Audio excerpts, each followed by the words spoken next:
Welcome back to Kaluto by Chef Franz. Kung gusto nyong matutong magluto o mag-bake ng madali at masarap, nasa tamang channel kayo.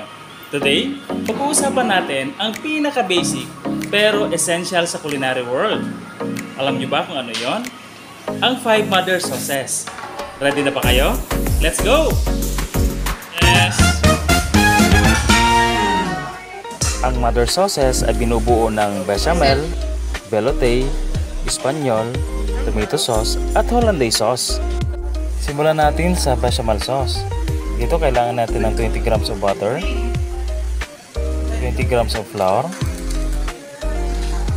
200 ml of fresh milk. Pwede rin tayong gumamit dito ng iba. Onion piqué.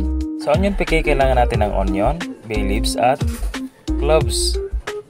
To taste, pinch of salt, pepper, and nutmeg.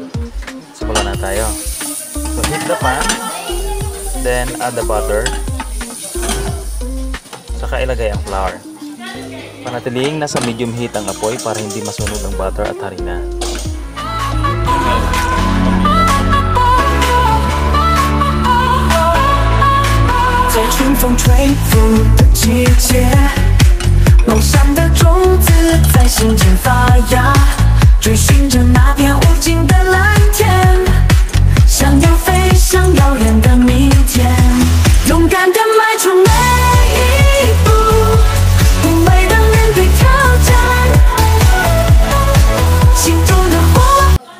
Pwede na nating ilagay ang 1/4 part ng milk. Hayaan muna nating i-absorb ng roux ang 1/4 part ng milk. Importante ito para hindi magbuo-buo ang roux. At this point, pwede na nating ilagay ang natitirang gatas. Haluin ito mabuti ng wire whisk para hindi mamumuo ang ating roux.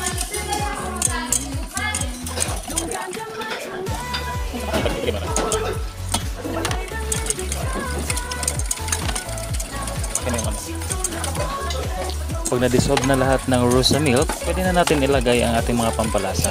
Ilagay natin ang onion piqué. At this point, gumamit ako ng cloves powder kasi hindi available yung ating cloves.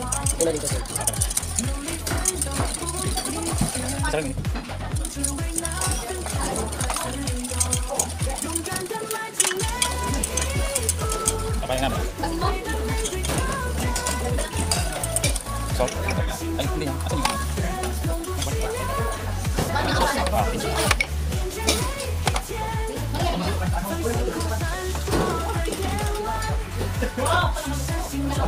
I-season natin ito ng salt and pepper. At para mas maging creamier ang ating white cream sauce, maglalagay tayo dito ng nutmeg. Pinch lang ang kailangan dito. Ayan, tapos na ang ating bechamel. Abangan sa mga susunod na videos ang iba pang sauces. Salamat sa panunood. Bye-bye!